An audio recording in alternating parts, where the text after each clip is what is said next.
Interconnectedness of all things and wisdom of humility. By Max Daves. Only when the last tree has died and the last river has been poisoned and the last fish has been caught will we realize that we can't not eat money. We do not inherit the earth from our ancestors. We borrow it from our children. All things are connected. Whatever befalls the earth, befalls the children of the earth. Love the creation. Do not worship it nor anything in it. For the moment that you do, you corrupt yourself and corrupt all of creation, thereby destroying that which you were meant to care for and protect. Likewise, son, never worship your wife.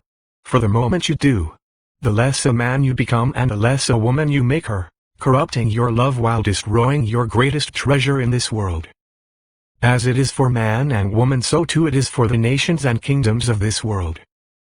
It is for this reason the empires rise and fall. The nations come and go and the peoples suffer. The tree of knowledge and fruit of pride. The obtaining of and compiling of great learned knowledge does not presuppose great wisdom in applying that knowledge. In fact, it most often fuels greater pride and the misapplication of it with great consequence. Do not worship one's own intellect, nor that which you create from it. For in doing so you corrupt what is made by the corruption of what you think and do. The greatest evil in the world is that of pride. It manufactures corruption, then bows down before it as a false god of one's own making and self-reflection. Thus is Tao of pride and it is folly. For just as all things are connected in this world, all things are also affected by what is done within it. When that which is meant for one thing is used for something else it was never created to be, it becomes a shadow of itself in corruption. That corruption spreads throughout the whole, affecting it all. Thus is the Tao of pride. Pride corrupts not only the prideful, but in fact corrupts the totality of all things. Nothing happens in a vacuum where humanity and creation is concerned. For all things in the temporal world are connected. All things in the spiritual are unified.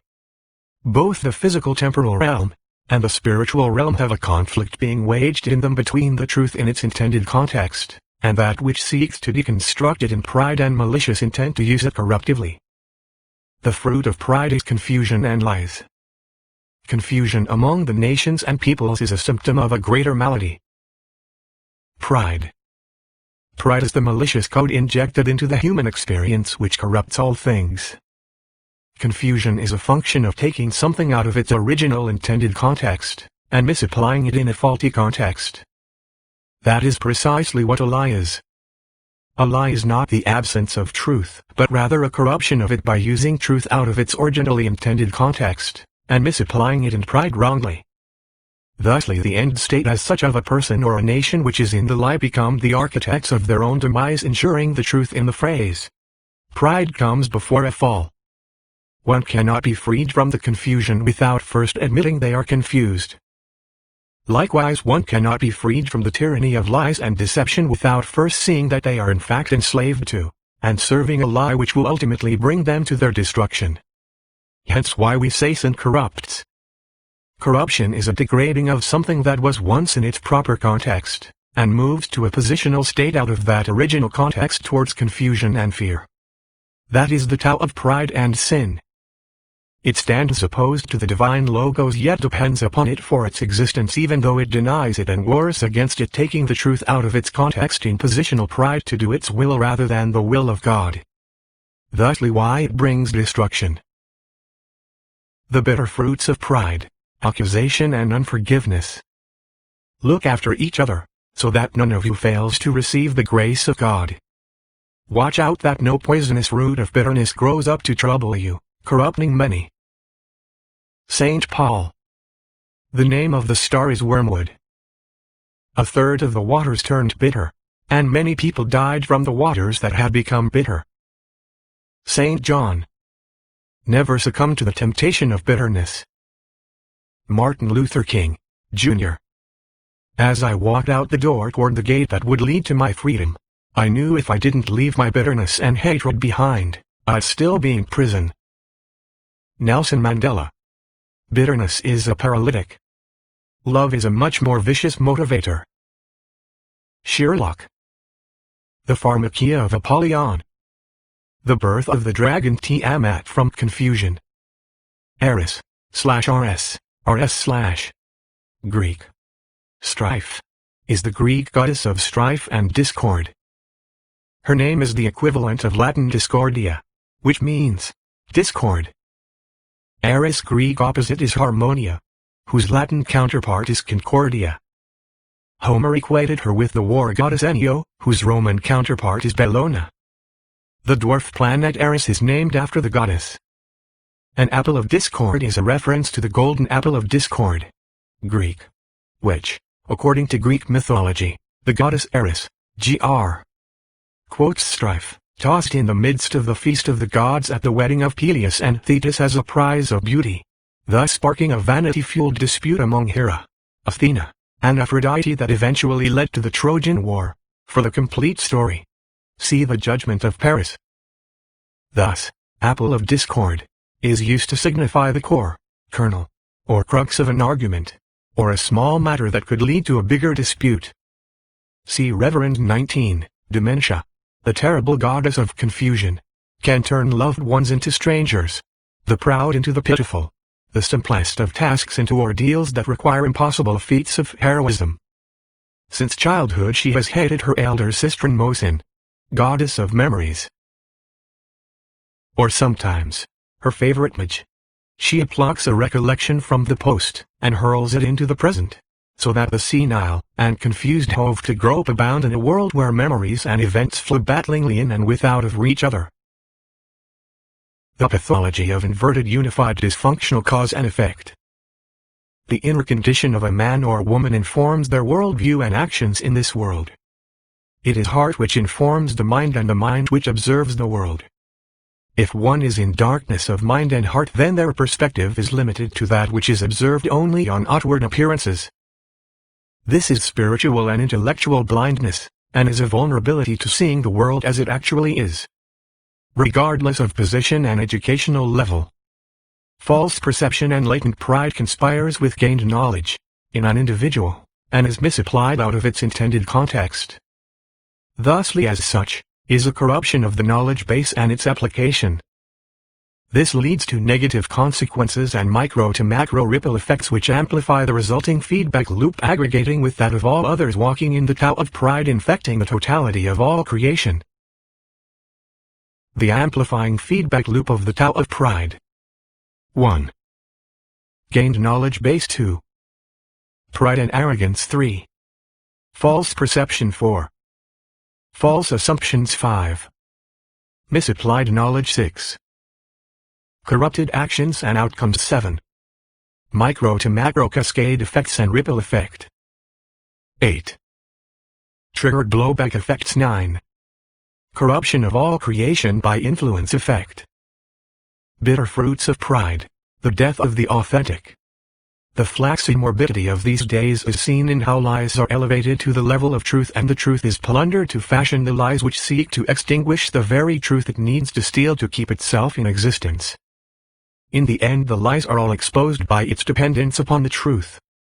Thusly, the truth will always win because it needs no lie to be true, which is quite unlike the lie, which cannot be anything on its own without truth itself. The truth is self-evident and self-sustaining without end. Not so with the lie. Confusion among the nations and peoples is a symptom of a greater malady. Pride. Pride is the malicious code injected into the human experience which corrupts all things. Confusion is a function of taking something out of its original intended context and misapplying it in a faulty context. That is precisely what a lie is. A lie is not the absence of truth, but rather a corruption of it by using truth out of its originally intended context, and misapplying it in pride wrongly. Thusly, the end state as such of a person or a nation which is in the lie become the architects of their own demise, ensuring the truth in the phrase. Pride comes before a fall. One cannot be freed from the confusion without first admitting they are confused. Likewise, one cannot be freed from the tyranny of lies and deception without first seeing that they are in fact enslaved to, and serving a lie which will ultimately bring them to their destruction. What is the most valuable thing in a world of fake? Being real. Something the world needs more of. Something civil governance needs more of. Burn the scripts. Say what mean and mean what you say. Otherwise you are only keeping the whole mirage going, making it a prison. What is the most valuable thing in a world of lies? Truth. Something most people demand of others, while hiding from it themselves. Now, ask yourselves honestly why it is everyone feels compelled to be on social media. Is it not simply to promote oneself? We shuffle data around like trained circus monkeys on a treadmill on TV. The actual statistics show just how absurd all this really is. Is this not a facsimile of the real? Do we not get rewarded for complicity, not authenticity? You know, rewarded by that little dopamine burst when people approve of some post or share it. This is but simulacrum. Plastic-keyed folly. How often do we actually take the time to consider the ideas put forth beyond our search for our next socknet hormone hit? We are always selling something, promoting something, never stopping to think that we are merely trained monkeys feeding the digital moguls more money as they sell out data to the highest bidders. We are all merchandise whose lives and time online is bought and sold like cheap candy in the checkout line at a convenience store. We live in a simulation of the real. The digital simulacrum. We are owned by it, informed by it, controlled by it and addicted to it. And what do we actually gain by this futilitude of existence? Are we more informed? Are we more rational and sensible people for it? Tell me, are we more kind and respectful of others because of it? I think not. Look around you. We are atrophying into automated singular bubbles of self-obsessed shadows of the real. This is life in the utopian digital republic of Unicornia. A mirage that is more in tune with an Orwellian nightmare mixed with Huxley's Brave New World. It is like an utter absurdity. We live in a shadowland of intellect and spiritual authenticity, placated by the next thing we wish to buy in a pursuit of happiness, which always remains just out of reach, telling us the next person, place or thing will be the one that grants us happiness. But look at what we have become. Prisons unto ourselves.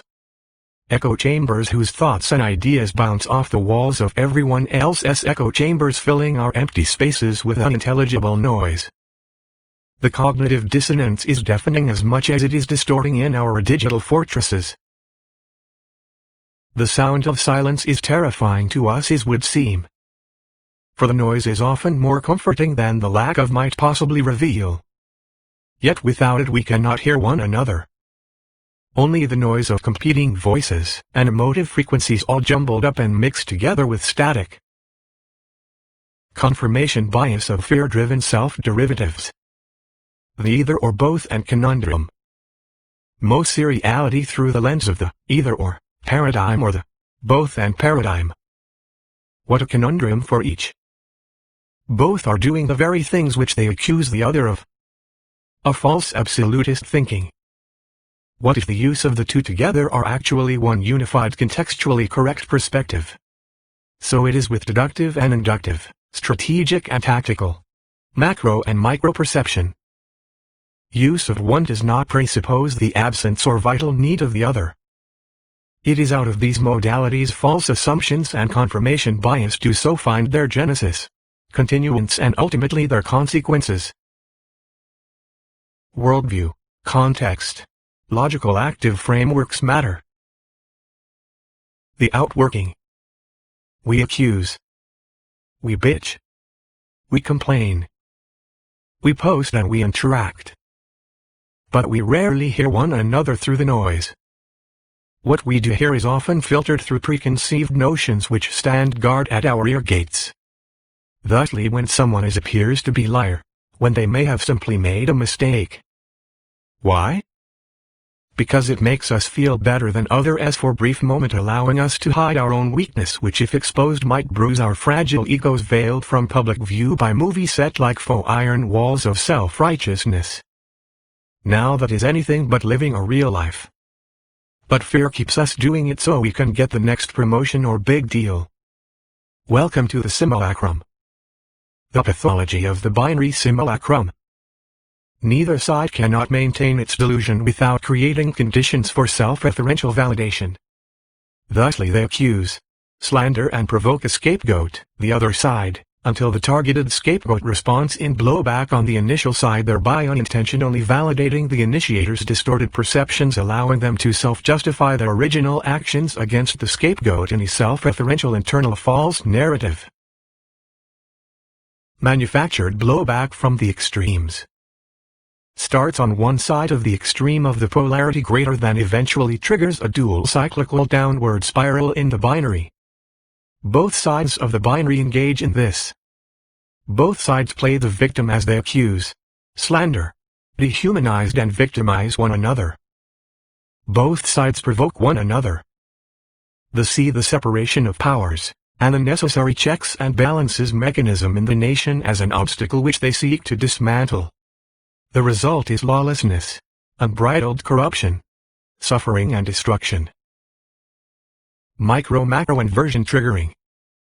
How the illusionaries use the false magic of specific events as diversion to create the illusion of appearances, and cover their actual intent and actions. While Americans are arguing and fighting one another, the diversion created emboldens those who are the enemies of all people, including the very ones being pitted against one another from the extremes. It is a classic tactic in waging proxy-driven hybrid warfare.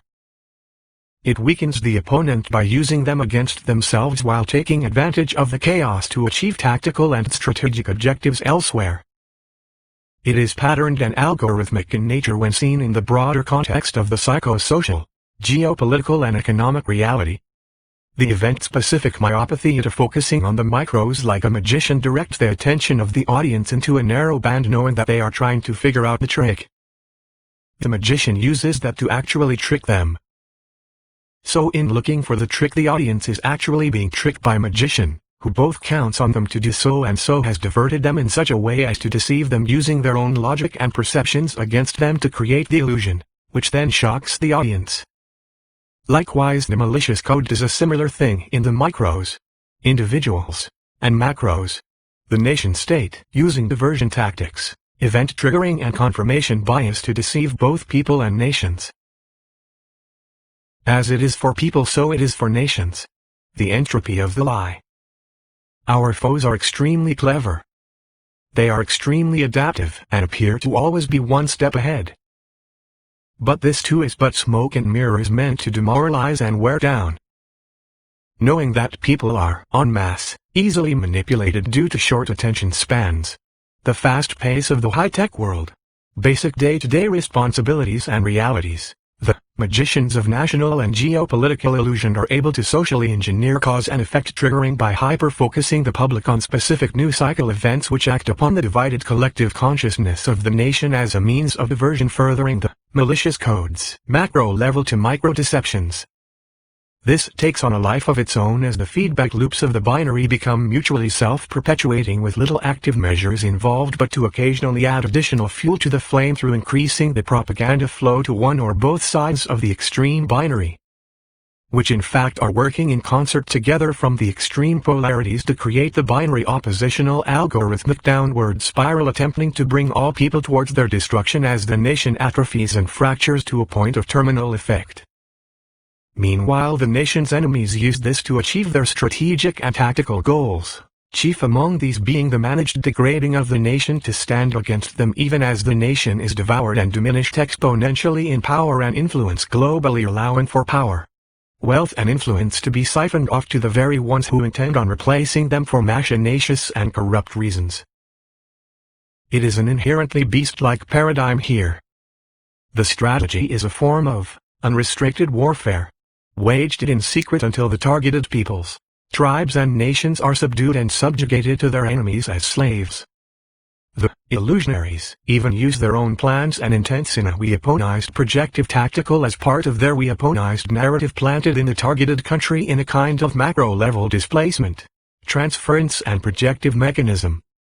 In this way they are in fact telegraphing what they have been doing, are presently doing and planning to do, hidden in plain sight albeit in a clever projected inversion.